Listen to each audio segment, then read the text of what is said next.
Oh, there you are. Hello there. Can you hear me How's it all right? going? Pretty good. It's 3 in the morning here, so Wow, yeah, the time that's very difference. early. I was having trouble sleeping anyways, so it's fine. Okay, well, hopefully we'll make sense of whatever we're gonna discuss. Yeah, yeah, Should I yeah. go? Hopefully, let's do this. I'm just getting everything set up. So let's start off. Mm-hmm. Hello, I'm Kyle Broadhurst, and today I'm joined by the one and only Marco Visconti.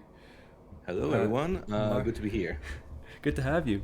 So, Marco, you are an occultist, a Freemason, and the writer of the Aleister Crowley manual, which I have here. Hmm.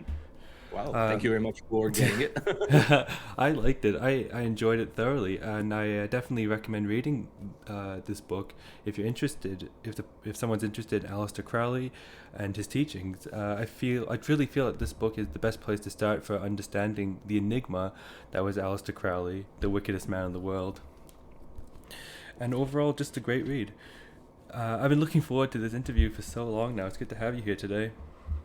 Thank you very much. It's a pleasure to be here, like I said already, and uh, I'm very happy to answer any questions you might have about Hmm. Crowley and Thelema. If since you read the book, you'll know already that my stance as a Thelemite is a bit different from what you usually find, in the sense that uh, lots of Thelemites, especially online, they are what I call them more like Crowleyites. Like Hmm. they really like the fact that they follow the teachings of Aleister Crowley and they try maybe to emulate him in every possible way. I try to, I don't want to say distance myself from the man, but I Hmm. like to see the man as the starter of a magical philosophy, with all Hmm. that entails, magic and philosophy maybe mixing together. But I Hmm. always try to, maybe get away from this sort of cult of personality that it's Hmm. found a lot amongst Thelemites. You would argue that Crowley is a very interesting figure. I mean, the Oh. man was, without doubt, like him or hate him. And Hmm. I would argue, maybe we'll discuss this later on, and a lot of people who hate him, it's because they really don't know who Crowley was or what he Yeah. was doing. They maybe buy into the sort of tabloid press that he reveled in. Like, he enjoyed being called the wickedest man in the world. Yeah. He Called himself took the Beast. exactly, like he really went for it, and he really wanted pretty much every all the words to speak about him. No matter, maybe like very like Oscar Wilde. Like, it doesn't matter if you speak Hmm. about me, good or bad, but as long as you speak about me. Yes. 100 and something years later from well, almost 120 years later from the reception of the Book of the Law, which is the moment where Dilemma starts, Hmm. uh, we Thelemites were still having to deal with the fact that most of the world will think of us as, child-eating Satanists, which is not what we do, honestly, to be No fair. child eating, no. Yeah, unfortunately, there's no child eating. Yeah. Right. I said unfortunately, like everybody in the Unfortunately. comments say, like, always, man, yeah, maybe hiding something. Something that I learned, especially being a public figure, about, a public Thelemic figure, is you cannot win those who are already biased against you. Oh yeah. There's no amount of evidence you can bring forth to say, Crowley was actually a person that really reveled into scandal, and so he would not, you know, shy away from creating more scandals and maybe writing things that could have like different ways of reading into them. And so like, if famously, right, in Magick, interim practice, there's a one note in one of the chapter that says that, for I don't remember verbatim, but something along the line like that. The master Therion or Father Pergrab, which are the two names that he uses, right? Hmm. For 5 years, he committed the killing of children every day, and with, oh my God, like, is this Yeah. person admitting to it? Yeah. Yeah. The reality there is that, if you understand Crowley is maybe bad irony and sarcasm, he's speaking about masturbation. He's speaking about ejaculating so much that he's killing children, right? Because Yeah. this is absolutely evident when you study the entire corpus of Crowley. He speaks about that. There are Hmm. various papers where he makes the point that that specific note is smoke in the mirror of the profane. Crowley famously, and maybe very problematically in this day and age, he was very much anti-abortion. He Mm-hmm. really thought that the conception of the child was something sacred, and so the idea of killing the child by masturbation was another of this subverting expectation that he was going for. And of course, there's a reason why do you want to do it if you buy into the idea of sex magic, that is using sex to bring forth energy that can be harnessed towards your goals, towards whatever you want to obtain with magic. And so, like I guess we already started, with the, with the foot on the accelerator. We're not Yeah. breaking for anything, right? So, Yeah. I think it's back to you. What do you want to talk about? Maybe it's better. Well, you definitely covered a lot right there. So let's just start. Like, let's talk about the book. So first off, the Aleister Crowley Manual, Thelemic Magic for Modern Times. So Magic has a K in it. Can you explain a little bit why it does and what separates it from the normal spelling of magic, the Yeah, of course. Magic? Sure. So the idea of using the K as as the last letter of the word magic, I mean, it comes from Crowley, of course. He wanted to use that. He wanted to differentiate whatever he was teaching and whatever he was doing from sleight of hand, from illusionism, right? Mm-hmm. Going on stage and pulling rabbits out of the cap, which is, by the way, it's a great trick, right? But that's nothing to do with the kind of magic he wanted to he was practicing and he wanted to share, right? I would argue that in Magic with the K, it's also very different from all other kind of spiritual practices, magical practices that come both from the East and the West. Famously, if you think, I guess most of you listening to this right now, maybe you as well, if you think about magic, maybe you have this idea of, I don't know, drawing a circle on the ground, and then there's some strange characters. It might be like Hebrew alphabet, it might be something else, and then in front of you there is a triangle, and in that triangle you try to conjure a spirit inside, right? Now that is called ceremonial magic, because there's a ceremony, right? You're maybe donning specific robes, specific pentacles. You're using maybe a sword, a wand, and then you're doing certain things. There's a ceremony about it. There's a ritual about it.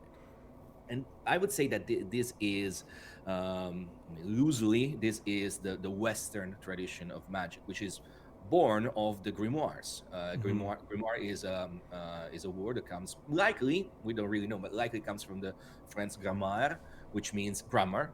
And so the Mm-hmm. idea is that this was this little book, very different books that survived the late Middle Age period. We really don't know where they come from, possibly from antiquity, maybe from previous you say, like catalogs of spells, like the Greek magical papyri, that then eventually went to the Middle Ages. They changed it, they got syncretized with Judaism, with Christianity, and then eventually came as this little, almost like how to invoke, how to conjure this spirit. Mm-hmm.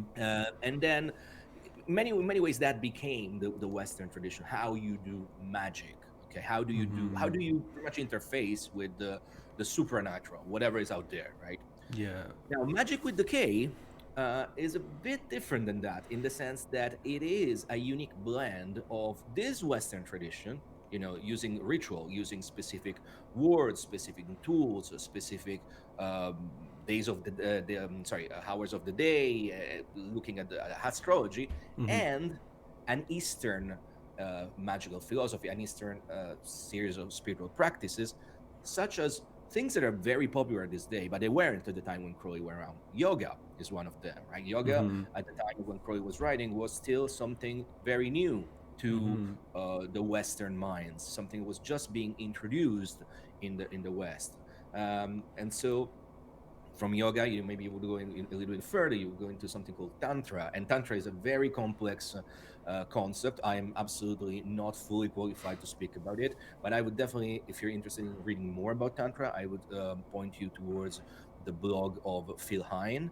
Mm-hmm. enfolding.org. Phil has been doing a fantastic job over the last 2 decades now, pretty much, about writing about tantra, or also the books of Christopher Wallace, Tantra Illuminated. They both of them, for me, are like the best go-to to actually understand what tantra is about. But for Crowley, so we're talking about 120 years ago. For Crowley, the idea of tantra was almost like a more magical, a more practical way of using these Eastern philosophies to obtain strange results, to interface with the Mm-hmm. supernatural. And so Magick is this blend, is bringing together these two things, is bringing the practices of the East, especially, and I speak about this in the book very at Mm-hmm. length, Yep. especially the concept of pranayama. Pranayama is this word that means control of breath, but by breath it also breath. It also means energy, so control of breath, but control of energy. And so Mm-hmm. this idea of focusing on a strong pranayama practice to control the breath, and then by that becoming familiar with your body, becoming familiar with how this influx and outflux of breath informs how you are embodied in yourself, and that actually brings you to another practice called dharana, concentration. All these Mm-hmm. things, if you join a yoga studio this day, you will hear these things, especially if you do kriya yoga, Mm-hmm. if you do kundalini yoga, you will hear these things a lot. At the time they were completely new and unheard Mm-hmm. of, right? Mm-hmm. Possibly they were just being start to filter into the West by the work of various people, but in occult orders. Famously, the famous occult order that everybody, most people at least, identify Lester Crowley with, the Ordo Templi Orientis, or OTO. Yo, yo.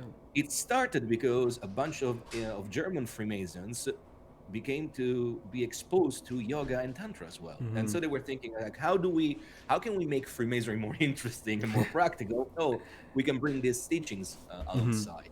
um, and so that's what Crowley was doing as well. So that's what Magick is, and that's what the book tried. I mean, my book is squarely aimed at the absolute beginner. I Mm-hmm. would argue, I mean, I say this many times on other podcasts, on interviews, like, if you're a Thelemite already, if you, let's say you've been like reading Crowley for a couple of months or a year, maybe my book is not for you, because it's very, very, very basic. Mm-hmm. I want to create this book, I want to write this book for somebody who's never heard of Crowley, and or maybe they only heard of Crowley in bad terms, and say, Yeah. okay, well, what does Crowley wanted to do? What is the practices behind it, right? Mm-hmm. And the book really starts with explaining Magick as this unique blend of East and West philosophies, if you want, and then it's straight up a practical manual. That's why it's called the Lester Crowley Manual, right? Yes. Yes. I go into I discuss a little bit about what Thelemic is by the end of the book, right? Mm-hmm. By the end after having proposed pretty much a routine of a few months of practical exercises, Mm-hmm. starting from breathing, concentration, visualization, and then adding a little bit more, adding a little bit of tarot, pathworking, and pathworking really is a term that means you pretty much hear a voice, or maybe you record yourself, that guides you every step of the way. It just suggests you some images, some ideas. It's almost like creating a theater of the mind. And by Mm-hmm. doing that, you can become focused on specific teachings. This works very well with the tarot, right? Because each card of the tarot pack, from the minor arcana to the major arcana, they all are chock full of symbology. Approaching this symbology via path working is great, because in many ways, like, you're passive, and all this, almost like you're getting, this term that's used a lot this day and age, like this download of information, Mm-hmm. right? And that's Yeah. what a path working aims to do, right? Like, just like giving you this information passively, and then you can go and study the symbology in detail. Okay, and then of course you move on to some more. So if you start with the East, all these practices that are very, maybe look more mystical than magical, Mm-hmm. then you move into magic proper. With a series of rituals, the rituals of the pentagram, the rituals of the hexagram, Mm-hmm. that were designed originally by the Hermetic Order of the Golden Dawn.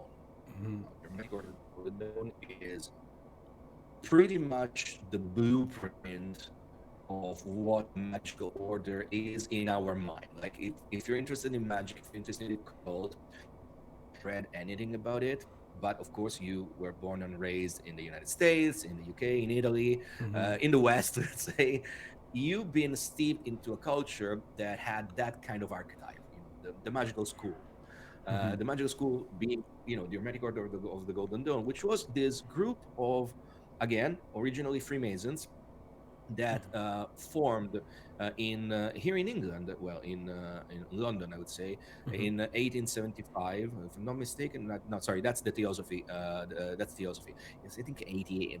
1880, something like that, some Mm-hmm. late 1800s. Okay, Yeah. and then basically this group of Freemasons, for the first time, opened their doors to women and to members of the middle class. So imagine like this wealthy man that had a bit of a foresight in thinking, well, in order to make this more fertile, we need to invite different perspective.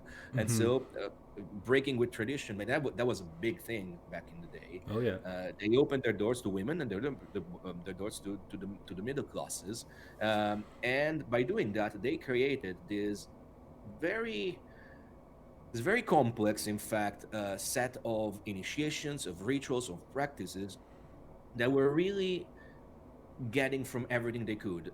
But the general patina on top of it all was that of Egyptiana. Uh, Again, we're in London, late 1800s. Egypt is the craze. Mm-hmm. Everybody wants a piece of Egypt, right? After Yeah. the discovering of the tomb of Tutankhamun. So, and like if you were there at the time, like if I live in London, right, and you can still see to this day, where you go around, you see these Victorian buildings, but with Egyptian themes. It was a Yeah.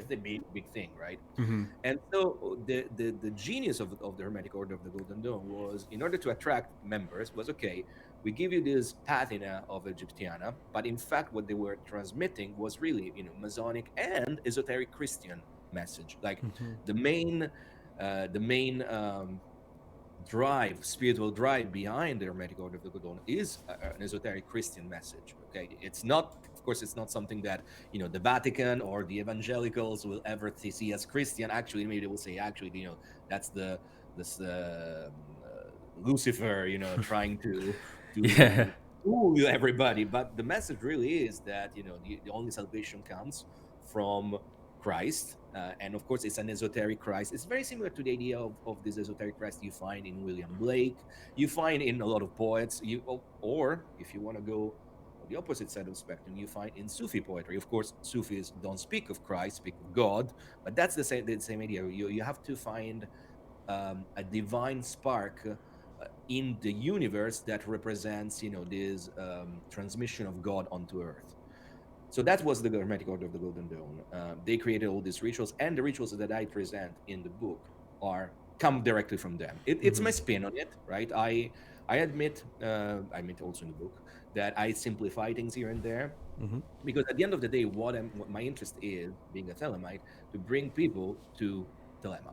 Okay, and now Thelema is the next step. Thelema is what happens after the Hermetic Order of the Golden Dawn. In many ways, if there's one dogma in Thelema, the Thelema tends to be fairly adogmatic, because everybody has to find their own truth. But if there is one dogma in Thelema, is that in April of 1904, so we were 119 years now, but almost 120 years now. I'm keeping saying this number because 120 is an important number. Oh yeah. Maybe we'll discuss. If we have It's time, we'll do it definitely. it's an interesting number that it's found. It's a code. Let's bring it that. Let's say it's something that's found already in the Hermetic Order of the Golden Dawn. Famously, the Vault of the Adepts, that is, the final initiatory chamber of the Hermetic Order of the Golden Dawn, Mm-hmm. represented the tomb of Christian Rosenkreuz. And Christian Rosenkreuz is this mythical figure that is allegedly behind the Fama Fraternitatis and the other pamphlets that birthed the Rosicrucian movement. If you never read into the Rosicrucian, I suggest you to read Tobias Churton's book. Very good book. And in general, the Rosicrucians were this philosophical, religious, political movement that happened from nowhere, apparently, in the 1600s, and that birthed a lot of other a momentum for a lot of other things, maybe the Enlightenment as well. But the point is that, behind the Fama Fraternitatis, which was the first of these Rosicrucian pamphlets, was this name, Christian Rosenkreuz, right? Mm-hmm. Of course, Christian, Christ, and Rosenkreuz is the rose and the cross, right? So this Yeah. idea of like it's a very Christic figure, almost like an avatar of Christ, right? We Mm-hmm. don't know if it existed, but in the Hermetic Order of the Golden Dawn, you receive your pretty much you reach where you have to go in your initiation when you enter this vault of the Adepts. And it was said that the vault of the Adepts, being the tomb of the pastors of Christian Rosenkreuz, would only open after 120 years. So the fact that we're reaching 120 years of Thelema, it's gonna be It's gonna be there's a bit of interesting time. tension in the air. Let's say it like that. There's a bit of tension in the air. But back to what I was saying, and sorry, I tend to go to places when I talk No, no, about. go So on. if you to be more focused, let me know. It's fine. Uh, but the point is that if there is one dogma, is that in 1904, in April 1904, Aleister Crowley received the Book of the Law, the Liber Alba Legis, and the Book of the Law. If you ever been into a Masonic lodge, the Book of the Law is the Bible, the Quran. That is considered like the volume of the sacred law. Mhm. Crowley, being already a Freemason, albeit an irregular Freemason, and the concept of regularity, uh, clandestine Freemason, it's very complex. Mhm. If you're curious, I'm actually doing a lecture on the College of Psychic Studies in a month from now, and 2 weeks from now. But it's very complex. It's beyond what we can discuss here. But let's say an So, irregular yeah. Freemason, it's not somebody that's done everything by the book. Okay, but he still was a Freemason. Mhm. So this idea of receiving a volume of the sacred law was possibly something that was implanted in his psyche by the world he was living in, by the studies he received, right? But what's interesting is that it's not really him who received it, in the sense that um, as he was in Cairo on a honeymoon with his first wife, Rose Kelly, she, which up until that point never manifested any interest in magic or spirituality, and remember that at this point in 1904, Aleister Crowley has already been a member of the Hermetic Order of the Golden Dawn, and has already been expelled by the Golden Dawn, Oh, yeah. and the Golden Dawn has collapsed, and there's only splinter groups now. Mhm. And Crowley has been living pretty much as a Buddhist for the last few years, because one of the very valuable connections he got out of the Hermetic Order of the Golden Dawn was Alan Bennett. And Mhm. Alan Bennett famously became the first British person to become a Buddhist monk. And then he came back to London, and he pretty much kickstarted the Buddhist movement in the UK. Okay. Mhm. And so at this point, Crowley kind of left behind all his ideas of becoming a magician, because the Golden Dawn left a very bad taste in his mouth. As somebody who's got into Ordo Templi Orientis and got out of Ordo Templi Orientis with a very bad mouth, I can relate. So at this point, imagine that like he's been living pretty much as a Buddhist, keeping track, keeping connection with Alan Bennett. His wife, no real interest in magic whatsoever, but still they're in Cairo, and he tries to lure a little bit with some conjuration of the sylphs, which are the elementals of air, Mhm. in the king's chamber of the Great Pyramid. Apparently, not much happens there, but legend has it, or I like to call it legend because, not being a Crowleyite, I know for a fact that everything we find in Crowley's hagiography or his diaries, I believe you should take some things with a grain of With a salt grain there, of because salt. he was a great myth maker. Like he Mhm. created a great myth, right? Yeah. So, I mean, yes, we have proof that he's been there at some point, and he was there with his wife. But the legend has it, right, that as they were walking through a museum, the Bulak Museum, Rose apparently said, they're waiting for you, and Crowley pretty much like questioned her, like, who's waiting for me? And she brought him in front of a stele, which became the stele of revealing, the funerary stele of Ankafna Konsu, which was a priest in the dynastic Egypt. And lo and behold, on the stele of revealing, there's especially three gods, which are Heruraha or Raurakti, and then you have Bejet, and then you have Nut. Mhm. And Crowley, not being very good at translating hieroglyphs, and apparently not having good helps as well, named them Rahur Kuit, Hadith, and Nuit. Inuit. And so that's the moment when we Thelemites received this new law. Something new happened, right? Mhm. This, and I explain this in the second part of the book, where I go into, I live behind practice, and I go a little bit in theory. Usually you have the opposite. You have first theories and Yeah. practice. I like to exchange that. And at that point I explained that one of the main themes that recurs in I would say across many magical traditions in nowadays, but was definitely something that Crowley kind of like popularized in Magick is the idea of the succession of the eons. So first of all, what is an eon? An eon is both a period of time and a divine energy that informs that period of time. I like to describe this as an operating system. Imagine that from time to time, reality gets rebooted, and a new operating system comes along. Mm-hmm. You can still use the old one, and in fact, most people most people just don't change immediately, right? Again, imagine like if a new operating system comes on. I mean, I'm on an Apple, right? I know for a fact that whenever a new iOS come out, I don't touch it for 6 months, right? Yeah. I just don't. It's better not do that. Mm-hmm. And that's the same idea, right? So, 1904, this new operating system, this new eon is announced. Many people to this day still use the tools of the previous eons, which essentially are the tools of the Hermetic Order of the Golden Dawn. So pretty much all those rituals that I teach in the book, I make the point like you have to learn this, you have to almost like learn, become familiar with this old coding language if you want to start properly the new coding language, right? Yes. So that's what it is. I would also, for the sake of completion, it's important to say that this idea of the succession of the eons, it's something that is found also in theosophy, the idea of the ages of man. It's found also in Hinduism, the idea of the various yugas that change, right? So this idea that there's a cyclicity and something change and a new way of interfacing with the universe, especially from a spiritual perspective, it's not something Crowley invented. Mm-hmm. Also, we should also be mindful of the fact that Crowley was born into an incredibly strict Plymouth Brethren family.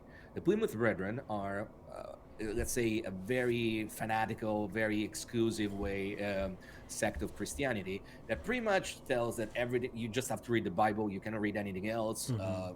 That all the questions for everything are found in the Bible. Kurt Crowley, as we know, kind of rejected that. Yeah. But something that's found in Plymouth Brethren history is, well, a famous figure that we find in Plymouth Brethren history is Darby. Darby was a thinker, a philosopher, a religious figure, and he created something called dispensationalism.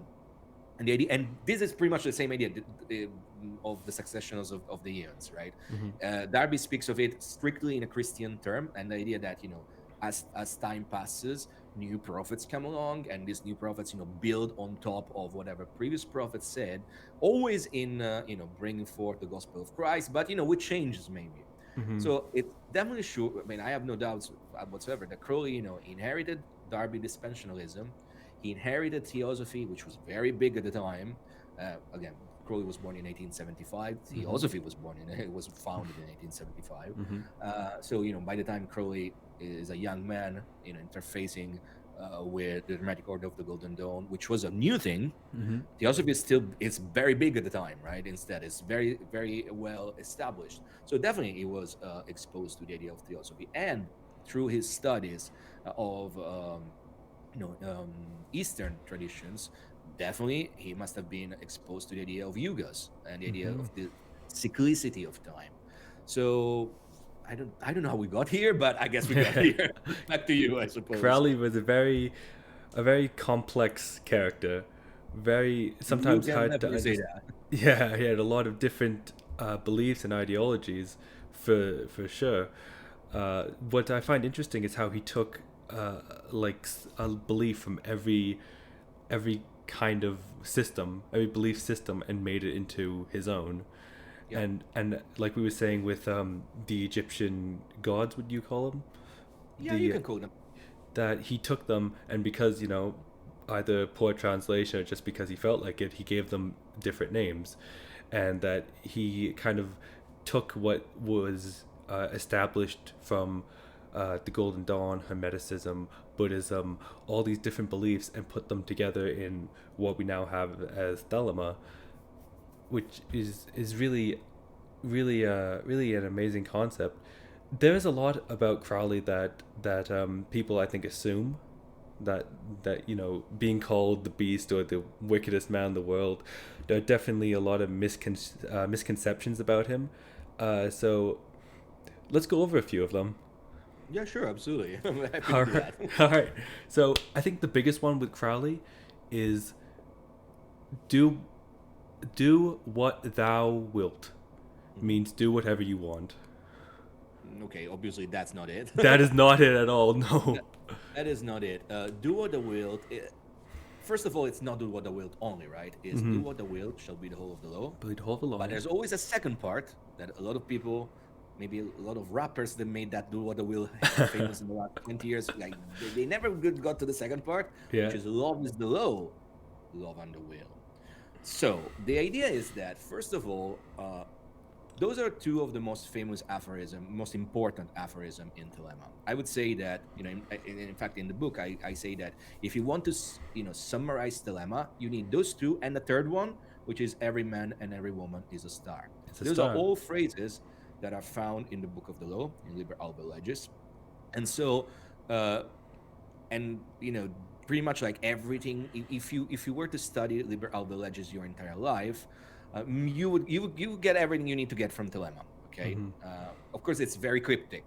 If any of you are listening to this, you're gonna go stop listening now and go buy the Book of the Law. Please don't do it. No, start with this one. Start with this one.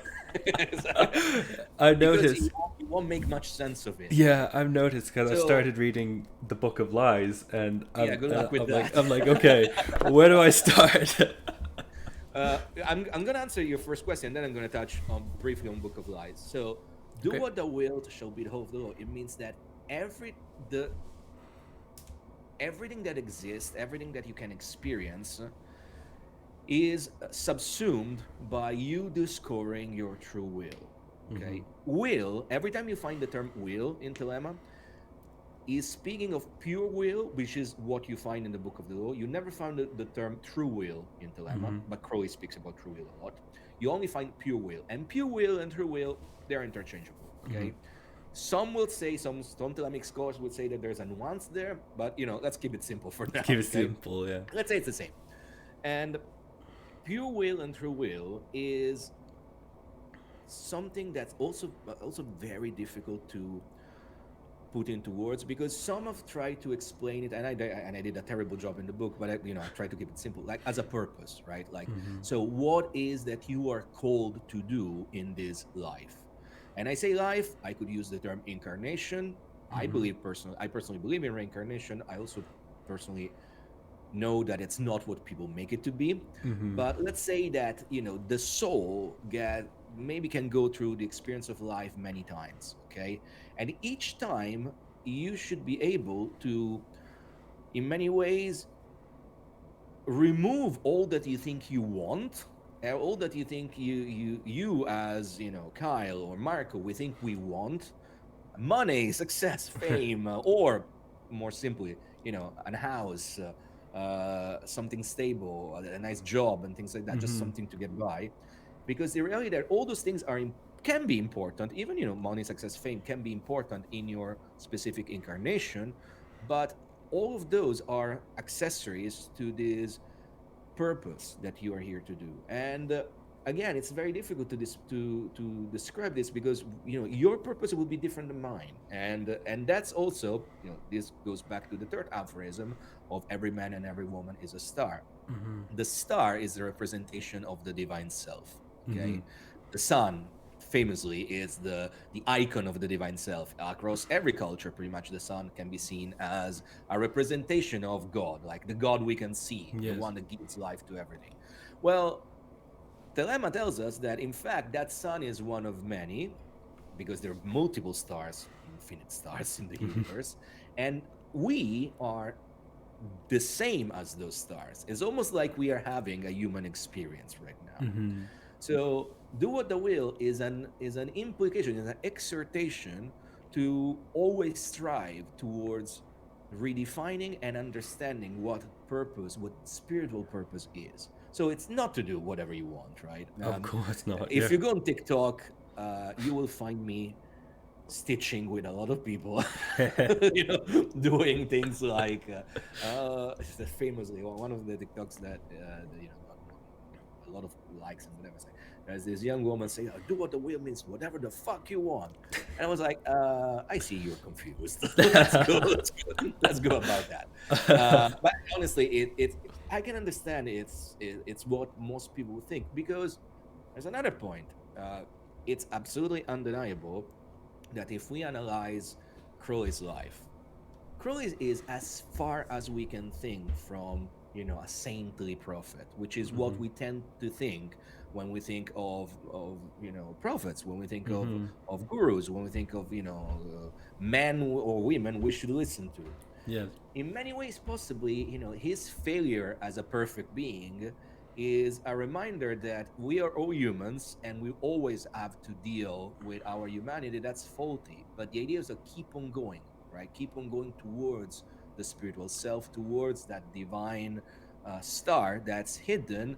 Maybe under all the dross of humanity, you can find that gold. And of course, there's alchemical allegories that we can see here. But in general, Crowley was a terrible human being. Yeah. There's no doubt about that. You have to be honest, like, he was a polymath, he was a genius. He was a person that, by age of 22, have done many more things that a lot of people have ever done in their lives. But by all means, he was also possibly a narcissist. I mean, possibly, quite sure, certainly. Possibly. He was a narcissist. Maybe he was definitely somebody who treated his close friends very badly, his loved ones very badly. A lot of people want to remind the fact that a lot of the women that been involved with Crowley ended up badly. They're not as many as not all of them, right? And in fact, this idea of thinking that all of Crowley's magical partners ended up as his first wife, which ended up committed in a mental institution, and because he was a raging alcoholic. But that likely, Crowley's mistreat of her brought her there. So that's absolutely tragic. Oh, yeah. Especially when we think that Rose was pretty much the one who actually set Crowley started him on this. Yeah, on this exactly. journey. And that's like, she really is the unsung hero of Thelema. Without Rose, there would be no Thelema. I mean, I have no doubts about that. And it's definitely true that Crowley's mistreat of her led her to a very sad end. But there's a lot of other women in Crowley's life, famously Leah Hirsig, Aleister, that they went on having, carried on with their lives, doing great things. Jane Foster is another. And they were as committed for a while, and then they moved on. Like, so this idea of Crowley, the womanizer, is true, but it's also been blown out of proportion. Definitely. Something that very few people ever speak about is that one of his biggest magical partners, Victor Neuburg, was also his lover. And Victor Neuburg sadly spoke many times about how he felt that Crowley was a monster, pretty much, that really ruined his life. Yeah. Victor Neuburg famously went on to discover Dylan Thomas, the poet. And so, you can say that, a lot of people carried on with their lives, but Crowley was definitely a terrible man, right? There's no doubt about it. This doesn't mean that, the fact that he somehow acted as the gateway to a new magical philosophy, it's not good enough, right? But I mean, something that I say, and I guess a lot of people will have to will disagree with me. Well, it's very convenient that we don't know if Jesus Christ was ever existed or not, because if we had like proper historical settings for what is by all means a mythical figure, maybe we would know that he wasn't such a perfect man after all, right? Yeah. And in fact, if you read the Apocrypha, if you read the Gnostic Gospels, well, the Jesus of the Gnostic Gospels comes out a different character. Right? Some younger years of Jesus' life come to mind, but yeah, absolutely. When he was going around like killing people just killing because his he could, teacher, because he had the power of God to smite people down. Yeah, okay. Yeah. So, no, back to Book of Lies, because I know you mentioned that. Like, if you don't understand anything about that, don't worry, because if you read at the very beginning, Book of Lies is something that Crowley wrote for the babes of the abyss, which is not like a pin-up, magical pin-up of beautiful men and women in the abyss, whatever that is, but it's a grade in the AA. The AA is, in fact, it's the magical order that Crowley founded between 1906 and 1907, and it was seen as the spiritual continuation of the Hermetic Order of the Golden Dawn. alongside the same type of structure and teaching. So something very focused on magical teachings, and with the same grade structure, focused on following the Sephiroth of the Tree of Life in Hermetic Kabbalah. And there's a specific point, very high initiation, in fact, whereby before dedicating oneself to the final initiation, becoming a master of the temple, one is waiting to be born as a master as a child. Okay, and that's and basically so that book is for people at that level. I also think Book of Lies is one of Crowley's finest.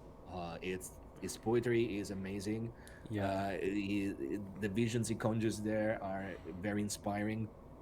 If you're somebody who likes to to find all little hints and hidden in mysteries hidden in plain hidden sight. Messages, yeah. There's a lot there. In fact, I would say a lot of sex magical secrets are hidden in plain sight there. A lot of secrets of Freemasonry are hidden in plain sight there. And it's a great read. But again, it's one of those books alongside the Book of the Law and many of the holy books of Thelemic that you just cannot start there. No, you have to. And if you do, you have to give it all your attention. There's no, there's no reading it quickly while you're on the bus or anything. You have to focus completely, and you have to kind of, I think, understand how to read it before you actually get into reading it. That you have to see the notes. Yeah, I would say you're right. I mean, and also the fact that you have to have a wealth of previous reference. Like if you know nothing about Freemasonry, right? Which, by the way, most people don't know anything about Freemasonry, because it's something that unless you become a Freemason, and I would say, and you've been a Freemason for many years, because Freemasonry really is mostly a fraternity based on doing good work, especially here in the UK. I mean, I know in the United States it's the same, but here in the UK, United Lodge of England is the second biggest charity after the Lotto. Like the normal. What do you think? We think it's a charity, right? And it is really something focused first and foremost on that. And there's a spiritual side of it, there's a spiritual layer of it. But I'll tell you, not many Freemasons ever go there, and this is not something we lost over the years. It's always been like this. It's always been first and foremost a fraternity for men, and then if you look at co-masonry, men and women to come together and do good in the work, and then there's a layer of spirituality, which is something that everybody is exposed to, because every time you go into a Masonic ritual, you're exposed to strange symbols, to strange ideas that maybe you haven't contemplated first. But very few go deep and understand what that means. And no, it doesn't mean that it's all Luciferians and all Satanists. That's bullshit. There's a lot of misconceptions, which we're going to get into. Right now, let's take a 5-minute break, and we'll get back to it. Sure. Awesome.